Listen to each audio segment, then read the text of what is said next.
Welcome to Beyond the Lift Hill, the podcast where we talk about everything in the world of theme parks. We're two brothers who live for the thrill and adventure, bringing you reviews and deep dives into the best parks around. Because every park has a story, and we're here to tell it. Welcome to Beyond the Lift Hill. I'm Alex.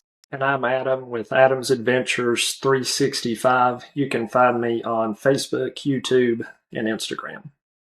Excellent. All right. Well, before we dive into our main topics today, I've got a little challenge for you. I want you to guess the top 5 most visited theme parks in the world. You get 5 guesses, and I'll see how many you get right. Okay, top 5 theme parks visited in the world. That's right. Disney World. So you would have Magic Kingdom's got to be on that list. Epcot, Disneyland, Universal. I don't know, you stumped me. Okay, so here's the list in order. It's Magic Kingdom, so you got that right. That's number 1. Number 2 is Disneyland Park in California. Number 3 is Tokyo Disneyland. Number 4 is Disney Sea in Tokyo. And then number 5 is Universal Studios in Japan. Awesome. Okay. Yeah, definitely would not have guessed some of those. Yeah, I thought that would be a fun little. Yeah, absolutely. All right. Well, I think since this is our first podcast, maybe we should do a little bit about getting to know us. Did you want to go first?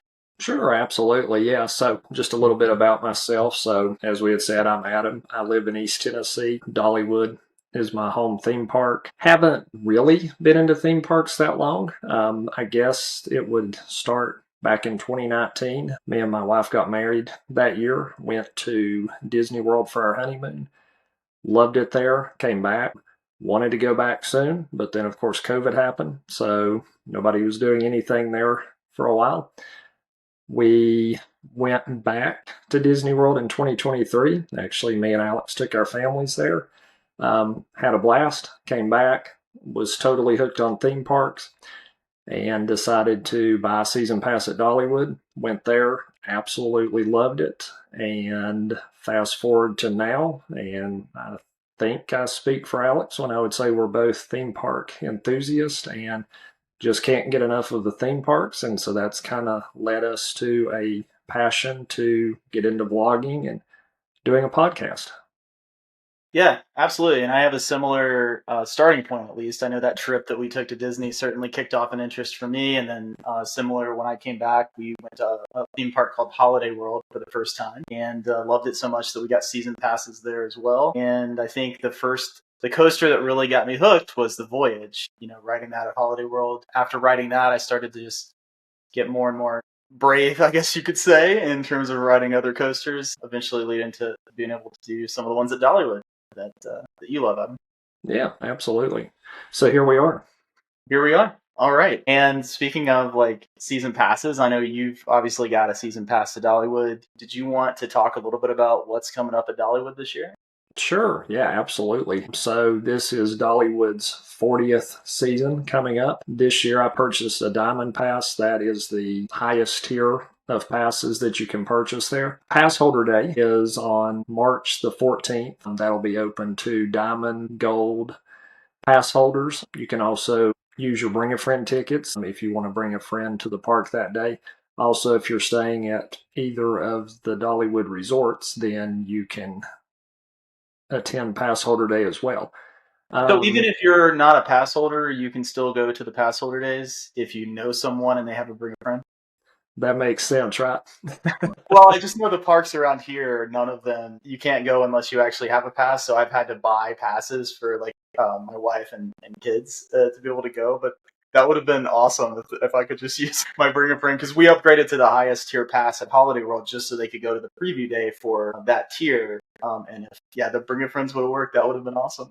Right. Yeah, I will tell you that's been a controversial subject here at Dollywood. Some pass holders love being able to bring friends. Others absolutely do not like that. That's one of the perks. They feel like it makes the park more crowded and less enjoyable for pass holder day. So I was going to ask, so have the pass holder days been historically pretty packed then?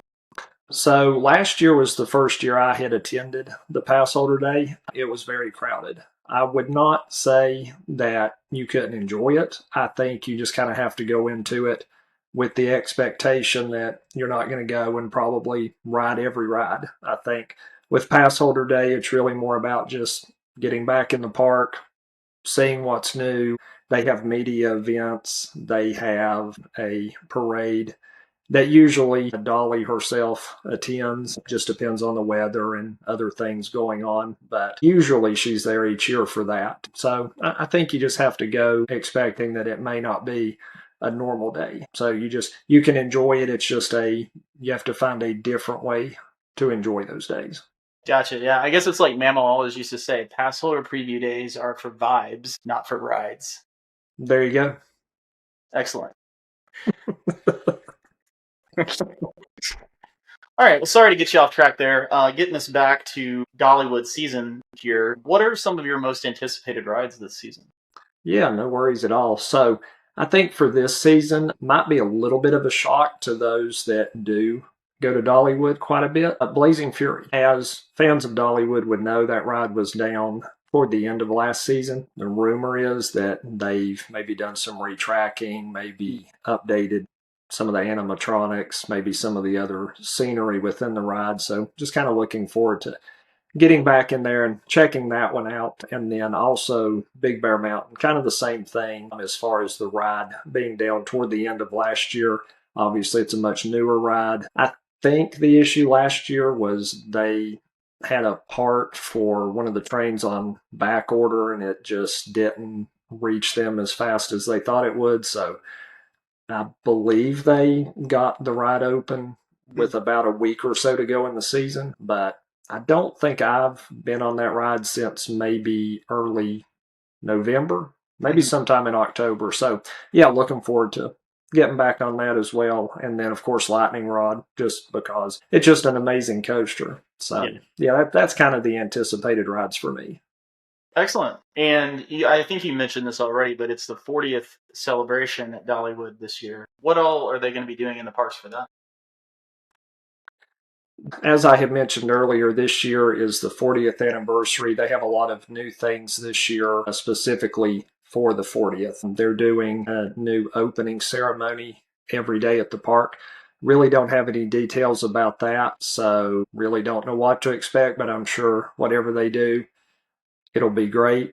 There's also a 40th anniversary show that's supposed to debut on Memorial Day weekend. Again, there's no details on that, but sounds exciting. And then there's a new firework and drone show for the summer celebration. It'll kind of stick to the same format as far as you have the fireworks, the drones kind of interchanging with each other. And then that will continue to be up in Wildwood Grove as far as I know. Also, this year, there are going to be new plays as part of Dolly's Imagination Playhouse. That is something that she does through the Imagination Library that a lot of people know about. This will go on from March through, I believe, September. And then for those of you that have been going to Dollywood for a while, you'll know about the Heart Song movie. That has always been, at least as far back as I can remember, in the Heart Song Theater. They're doing a remastered version this year, and it will be moving over to the Dream Song Theater, which is part of the new Dolly Parton experience that opened last year. Also, this year, the Country Fair area is getting a refresh. I know that they're putting in a new sidewalk that will take you up from where the Flying Elephant ride is up toward where the carousel is.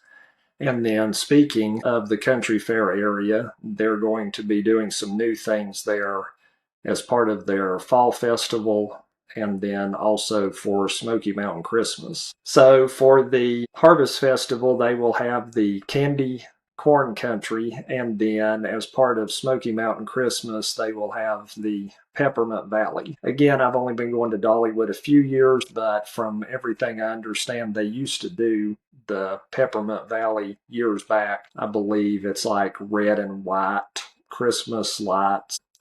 Sounds like that's a good thing that they're bringing that back, and I look forward to checking that out. So that's all the things that I know about for the upcoming 40th season. It sounds really exciting. I'd love to be able to make it down in March for the opening weekend, but just not going to be able to this year. I wish that, obviously Holiday World is my home park. I wish they did more celebrations and things like that, especially, some festivals. Are there any festivals that Dollywood's doing this year outside of the 40th celebration? Do they have anything else going on? Yeah, absolutely. So the I Will Always Love You festival starts actually on Passholder Preview Day. Officially for the public, it'll start the next day. Passholder Preview Day is March 14th, and then the park opens to the public on March 15th. Following that festival, and I believe kicking off sometime in mid-April, is the Food and Flower Festival. That festival is personally one of my favorites. Just all of the spring colors. They have the umbrella sky, which for those that don't know, Dollywood always has like a different sky right as you start to go down Show Street for each of the festivals. Personally, I think the umbrella sky is probably the best one, but I know everybody kind of has their favorites. Following the Food and Flower, there will be the Summer Celebration Festival. We had kind of talked a minute ago about how they will have the firework and drone show. They also have a dance party right before the firework and drone show, so that's always really popular with the kids, and who's kidding who, even the adults tend to enjoy themselves. Following that is the Harvest Festival. It runs, I believe, early August through the end of October. Of course, with that, you just have all of your Halloween decorations. They have the great pumpkin luminite, which is kind of like a Christmas version of just a bunch of Halloween lights. It's very cool. You should definitely check that out. And then also to finish the year is Smoky Mountain Christmas. And then it runs from the start of November through park closing in early January. That's awesome. I assume the festivals they always have different types of food and fun food items at these festivals. Has there been a particular standout food at a previous festival that you can think of? Yes, actually. So, and I can't remember if it was the I Will Always Love You Festival or the Food and Flower Festival last year, but they had like just this amazing potato spud with pulled pork inside, had all the trimmings. The barbecue sauce was just great. It was just a great festival item. So really hope they bring that back. But in addition, really all of the festival foods are pretty good. Um, Not gonna lie, the Harvest Festival last season, the foods were a little lacking, I thought. So hopefully those will be a little better this year. But all in all, I think Dollywood does a great job with the food for their festivals. You can also do tasting passes for each of the festivals. Those usually run $35 to $40. It allows you to try 5 entrees. If you buy those separately, they're going to run you about 15-ish dollars a piece. So if you're going to the park and you know you're going to buy at least 5 entrees, it's definitely worth it. Obviously, if you're just going to buy one or two, then probably not. But I think, especially if you're going with your family, it's probably a good buy. Now, when did we go last year? Was that during the Harvest Festival during the fall? Because I remember getting a tasting pass, and I remember thinking to myself, the food is okay. Right. It could have been. I know that you guys came down for the I Will Always Love You festival. I do remember that, but we may have done it in the fall. Okay, makes sense. And then you kind of all the food at Dollywood is kind of aside to the cinnamon bread. You that's what you go to. That's the food you go to Dollywood for, right? Yep, 100%. That is like far and away, when you say what's good to eat at Dollywood, it's got to be the cinnamon bread. That stuff. It's like crack. That stuff is Yeah. amazing. Now, do you still get one every month with your Diamond Pass? Yes, so with the Diamond Pass, and actually, just to be a little more detailed, you have to renew your Diamond Pass early. If you don't do it within that first week or two toward the end of October, then that's a perk that you wouldn't get. So even with that, you could buy a Diamond Pass middle of November, December. They usually quit selling them around the 1st of January, so you wouldn't get that cinnamon bread perk. So if that's something you want to do, definitely renew your pass early. Oh no, that's interesting. So you actually can't buy a diamond pass right now. Right. Yep. So they usually quit selling those around the first of the year. So right now it's gold, silver, and then this year they have a new volunteer pass. Yeah. Volunteer being for the state of Tennessee. So anyone that lives in the East Tennessee area can purchase that. I believe the price on that is 129. Yeah. I'm kind of questioning that. Well, If you go out to our YouTube channel, Adam's Adventures 365, I have a video up that goes into great detail on all of the season passes. So go out there and fact check me on that price. If it's not 129, it's pretty close. I was gonna say that's where I learned about all the season passes and stuff from your video, but I remember the volunteer pass. I remember seeing that and thinking before you explained it in the video, I was like, I wonder if that's a pass where you can volunteer at the parks and get, get like included because it's sort of unfortunate that the state of Tennessee is the volunteer state, and that's the name of the pass. So it sort of is a little, the name is a little bit of a misnomer, but good to have a video like the one you produced to explain it all to us. Right. Yeah. Thank you. No. And when I first saw the name of the pass, it kind of stumped me too. I was like, "Well, what does that mean?" So, but after reading it, it made sense. But just if you don't really, especially if you don't live in Tennessee and you see Yeah. that, it's definitely going to throw you for a loop. Now, something that I've been just shifting here, something that I've been into or getting more into lately is some of the water rides at the different parks. So at Holiday World, I've done a couple of the water rides there. I know Dollywood has Splash Country. Have you done Splash Country in the past? And what do you think of it? And then are they doing anything special this year? I have, yeah. So last year was the first year that I went, and for this year, they're open May 10th through September 21st. Okay. The kicker to that is for August and September, I believe they're going to be operating more or less just on the weekends. There is a calendar out on the Dollywood website. So for those of you listening that want to go to Splash Country, go out there and check the calendar just to make sure they're going to be open when you plan to attend. As far as what you get at Splash Country, they have several raft rides, they have some tube rides, they have a lazy river that's really fun. They also have a wave pool. I've done the lazy river, the wave pool. They have on occasion they will have live music at the wave pool, so that's something that's really neat. I've done a few of the raft rides and I believe a few of the tube rides. Obviously it's a splash park, you will get very wet. And I know even when you go to a splash park, sometimes some people go just to kind of be with their families and not so much to get wet, versus others, obviously, you're going for that purpose. So either way, just keep that in mind. Do you recommend when folks go to Splash Country that they dedicate a day to the dry park and a day to the water park? Because I've always, whenever I'm talking to people about Holiday World, I always recommend that they take a day for the dry park and a full day for Splash and Safari at Holiday World. Do you find that there's enough rides that to really do everything in the water park, you need to separate those days, or do you think it's reasonable for someone to expect to go and spend one day doing both parks? I think for Splash Country, as long as you're not going just on an absolutely crazy busy day, I think you could get everything done there. Certainly everything that you want to do. For Dollywood, I would say you probably need at least 2 days. And my advice would be spend one day just doing rides, spend the other day just doing your shows. And I think that's the best way to enjoy both parks. So in that, you would actually recommend 3 days for people, right? One day at Splash Country, and then 2 days at Dollywood in the dry park. Is that Yes, if you've got the time to set aside for that, I think 3 days would be the I think that would give you the best opportunity to do everything that you want to do. makes sense? Yeah.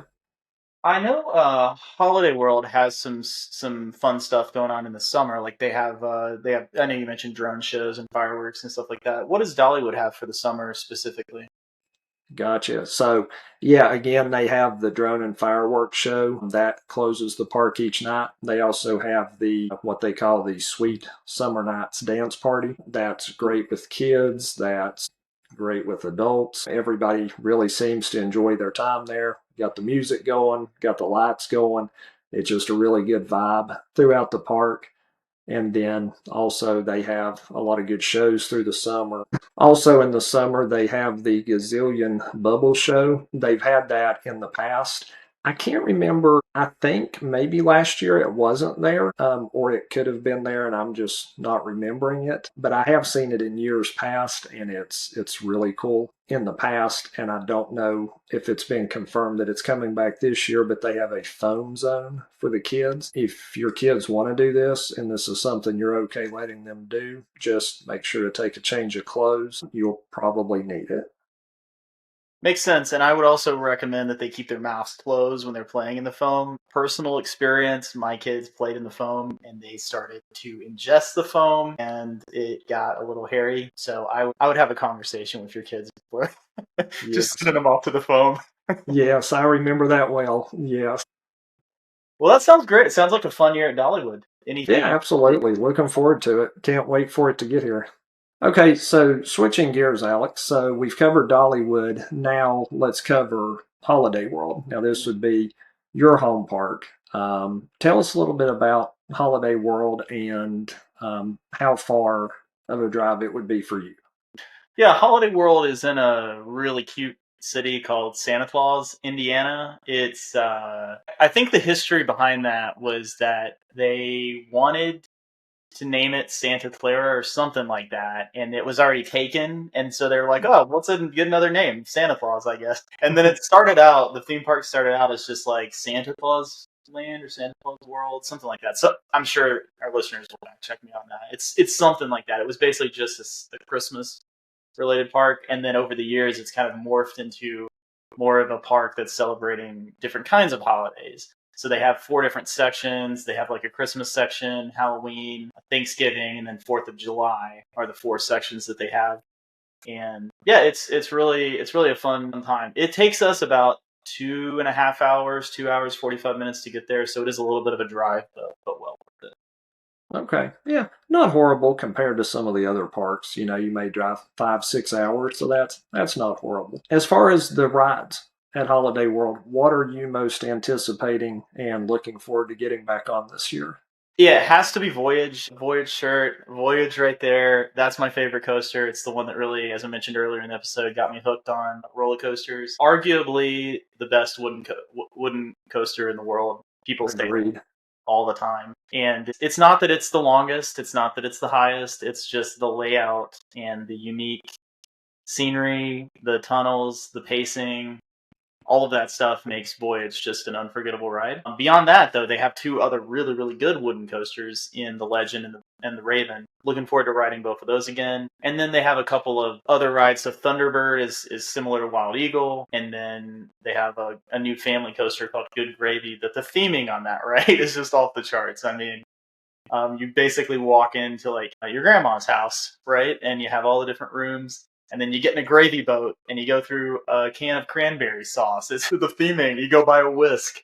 The theming on that ride is incredible. So it's not like it's a thrill coaster. Like my son, who's scared of roller coasters, rides it. So it's really a fun time. So I'm looking forward to all of those. And then just like you said earlier, vibes. Just being back in the parks is something that I'm really looking forward to. Yeah, yeah, it's definitely special for sure. Just to touch on Good Gravy, I've only rode it a few times last year, but yeah, the theming, it's definitely one of the best themed rides. Pretty much from the time you enter the queue line, really until you get off the ride. And even walking away from the ride, the theming is really good. So I think they definitely nailed that. Yeah, the theming is what makes that ride because if you think about the actual ride itself, it's one of the Vekoma family boomerangs, and it's the layout is just pretty vanilla, right? You go out, you go straight, you go up, you come back. Like there's a lot of other boomerang coasters, like I don't know, maybe Snoopy's Box Racers at Kings Island that have a better layout, but the theming you're not gonna find anything better. Right. Yeah. And there has been some talk, really not from Dollywood itself, but just from, park goers here in the area. They'd love to kind of see a boomerang coaster come here. So I don't know. It may. I know Dollywood's really into trying to market to families right now. So I could see that being something that comes down the road. I don't think it'll be anytime in the near future, but it could be. So I think if they did that here, it would definitely be welcomed. Yeah, parks I think need to take steps to make sure there's a graduation, right? From for kids especially, that like you get on, a coaster and then you have something to move to kind of level up to. And I feel like a lot of parks suffer from like you either have a family coaster or you have like the giant coasters and there's nothing in between. So I think a lot of parks could learn a lesson and sort of build more rides like Good Gravy that give you sort of the thrill, a little bit of the thrill. Not it's not a thrill ride, but a little bit of the thrill without spooking your little ones to never wanting to ride a roller coaster again. Sure. Yeah. I don't know. I mean, to me, Good Gravy and The Voyage, it's kind of, kind of neck and neck. So, Yeah, okay. So, tell me a little bit about Light Up the Sky. yeah. Light Up the Sky is the dance. So you mentioned a dance party at Dollywood. A lot of times they will do a drone, sort of like a firework and drone show, as well as a beforehand dance party. And I can't remember if the dance party is called Light Up the Sky or it's like because I know they do some.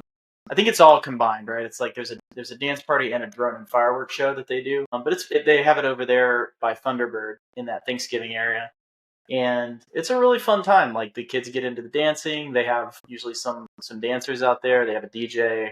Um, they shoot lights into the sky, so it's awesome. Right. Yeah. I got Immaculate vibes, as they say. right. I got to check it out with you guys last year, and yet I was impressed. I thought they did a really good job with it. So I would recommend people checking that out if they're able to. Yeah, I don't think they've announced the dates for when those are going to be. So the parks closer to me, they tend to keep things a little closer to the chest or to the vest until closer to opening day. So we'll see when those are coming back. But I have high expectations that they will and they'll be great again this year.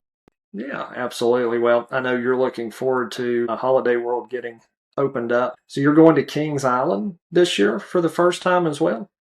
I am, yeah. We got season passes at Kings Island. We've watched a ton of videos and just feel like it's a little bit closer than Holiday World, so I could see us going there actually more than Holiday World this year, just because we have the season passes and it's new to us, and we also have a dining plan there. So you sort of think about when you're going to a park, now everything there feels all inclusive. Obviously, we've already paid for it, but it sort of has that feel of Right. being cheaper now. Yeah, it kind of takes that added stress off when you get there. It's just certain things are just already covered, kind of like what Disney World does with some of their things. So yeah, Yeah. So their preview day is April 18th, and then the 19th is their opening day. So our immediate plans are going to be to go to that, and then we'll go to Holiday World on May 3rd, I believe, is their opening day, and then about a month later we'll be going back to Holiday World for an event called Holiday Nights or Hollywood Nights. Rather. nice. Okay, yeah. So you had mentioned Hollywood Nights. What is that? It's a coaster enthusiast event. So to get in, you have to be a member of a roller coaster enthusiast club, which I joined just to go to that event. So there's an organization called ACE, the American Coaster Enthusiasts, that I joined. But you basically get tickets through this lottery style, you know, ticketing process where you try to log on right at 12 or right at 11. I can't remember which one it was. And you put in your email address, and then they'll either send you a code for actual tickets or they'll send you a code for some discount on tickets. There were very, very few tickets given out, and I don't know how I snagged a couple, but I did. So we're going to be going there. And Hollywood Nights, they do a good job of theming it every year. So last year it was themed to, was it the Hunger Games? So they, with the Good Gravy coming out, I think they called it the Gravy Games. So people were walking around in the park with their hands up like Katniss in the Hunger Games. It was hilarious. And let's see. I know one of the things that a lot of people look forward to at Hollywood Nights is the way that they run the Voyage. So it's obviously at night, Hollywood Nights. So they run these roller coasters at night. You're in the woods, you can't really see anything. So if I was to record a point of view, it would basically be a black screen. So I thought about that for some of the videos of like, how am I gonna capture this at this event? And I'm like, I don't really need to. Just put a black screen up and people screaming, and that's basically what Right. you get. Yeah, you just add the black screen and you just add the screaming sound effects, and that's pretty much what you'll have. Yes, exactly. And they also run the voyage trimless. So if you've ridden the voyage, you know it's a pretty long ride. It's pretty intense. It goes, I think it gets up to like 70 miles per hour. But there is some reprieve in the middle. So like there's two parts, right? You're going through the voyage, and then you get to the middle. There's some trim breaks. It slows down. And you just a second to kind of catch your breath for the second part of the ride. Well, at Hollywood Nights, they remove that middle part. So it's just all go. There's no stopping it. And they definitely could not run that ride like that year round. It would tear up the tracks, but they're able to do it for Hollywood Nights, and it's really fun. Very interesting. Yeah, when I rode the Voyage last year, that coaster is no joke. I mean, it's good. It's intense. I can't imagine making it even faster. So you'll definitely have to report back to us. Let us know how that goes. I will. Okay, so we were talking about Kings Island, and then we had kind of got sidetracked back to Holiday World. As far as Kings Island, obviously, I know you've never been there. This will be your first time going, but just based on what you know, what rides are you most looking forward to? Yeah, I think I tend to really like wooden roller coasters, so I'm really looking forward to the Beast, which is the longest wooden roller coaster I think in the world. It's like over 7,000 feet of track. So I'm looking forward to riding that. But then Kings Island also has a Giga coaster, and it's somewhat controversial to call it a Giga coaster because it's not actually 300 feet high. It's just when the drop happens, because of the terrain and where it's located, you do drop 300 feet. So I know there's like a lot of debates out there on the internet about whether it's a Giga coaster or not. I'm gonna call it a Giga coaster because it sounds cool. So I'm looking forward to going on that one. And then Diamondback is another one that just looks amazing. And then Flight of Fear looks really cool. It looks like a better Space Mountain. Whether that's true or not, I don't know. So like Disney fans, I'm sorry, but it just looks like on video that it's like a better Space Mountain. So I'll report back if that's true or not. Yeah, easy now. I don't know. Space Mountain is it's a classic. So I don't know, but for your sake, I hope it is. And I love Space Mountain. Don't get me wrong. Space Mountain is a phenomenal ride. Right. Yeah. One side note, since you mentioned Space Mountain, so me and my wife got to go down to the Mickey's Very Merry Christmas party this year. If you've never done Space Mountain with the Christmas overlay, just if you get a chance and you get to go to the party, highly recommend doing that. It's obviously it's the same ride, but it's very different. Yeah. All right, Adam. Well, that I think just about does it. Is there anything else that you had to say?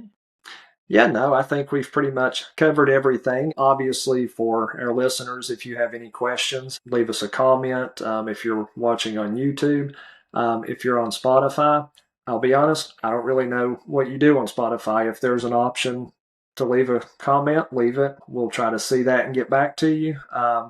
But wherever you're listening to us or watching, we thank you for checking us out.